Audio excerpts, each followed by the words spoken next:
Shalom from the National Council of Young Israel here at our headquarters in Paramus, New Jersey. We are happy to launch our newest program under the guidance of our new board of directors called 4 Minutes of Torah. Each and every week, you'll be introduced to a new Rav within the Young Israel movement who will share with you words of Torah. With that very happy introduction, let us begin. This is Shaya Katz coming to you from the Young Israel of Oak Park, a suburb of Detroit, Michigan.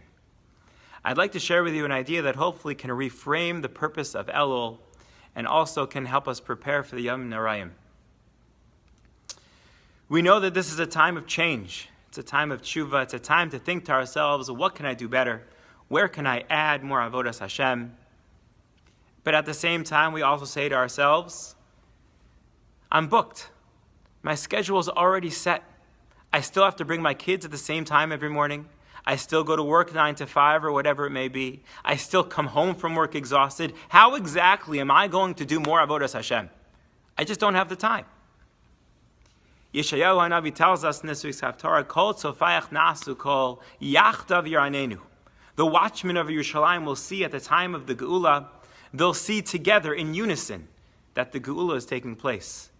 Ki ayin ba'ayin yiru b'shuv Hashem tzion. Each and every one of their eyes will see that Hashem is bringing the redemption. Says the Ben Ish Chai in his Aderes Eliyahu, what does that mean, ayin ba'ayin yiru?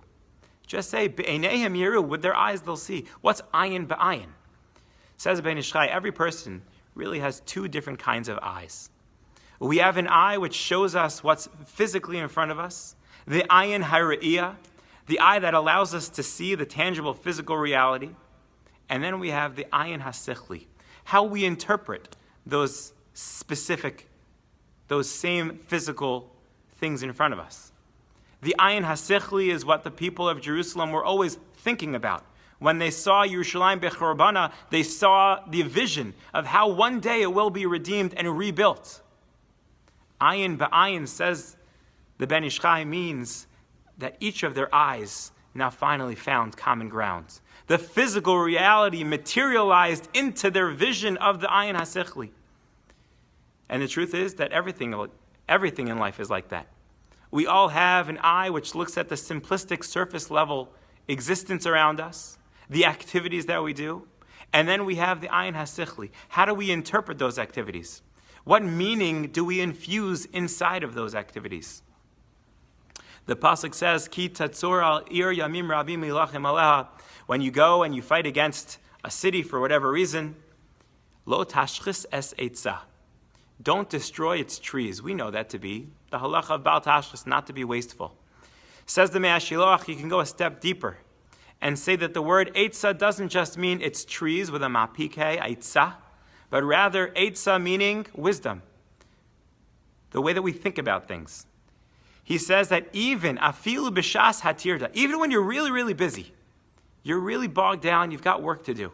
Even at that time, yimatzeh ha'adam yishuv hadas, a person still has to find a certain level of open-mindedness, the ability to think about what they're doing, so that sheyuchal lehanos mimena, says the Mei HaShiloach, Rav Mordechai Yosef Leiner, so that that person has the ability to still benefit from those busy activities.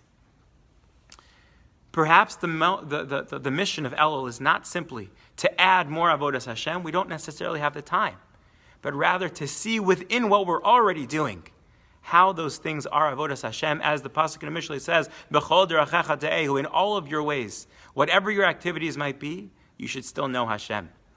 The anecdote is said about the 3 bricklayers. They're building a shul. One person says, I'm building a wall. You go to the next person, you say, what are you doing? I'm making a building. You go to the third person and he says, I'm making a resting place for God. They're all doing the same activity, but they have different perspectives about why they're doing it. How does this activity fit into the avodas Hashem of my life? We say, Ani l'dodi v'dodi li. Notice how it doesn't say, Ani e'aseh l'dodi. I'm going to do something else for my beloved. But rather it says, Ani, the person who I am, the entirety of my being is l'dodi. I am for Hashem. That doesn't mean I have to do things differently. It means that what I'm doing it for Hashem. Perhaps the mission of Elul is not simply to add more shiurim, to go to a longer davening, but it's to recognize that what I'm already doing is for Hashem. That it's not that we have to add meaning to our lives, but it's that we have to find how our lives are already meaningful. I wish everyone a ksiva v'chasima tova and a good Shabbos.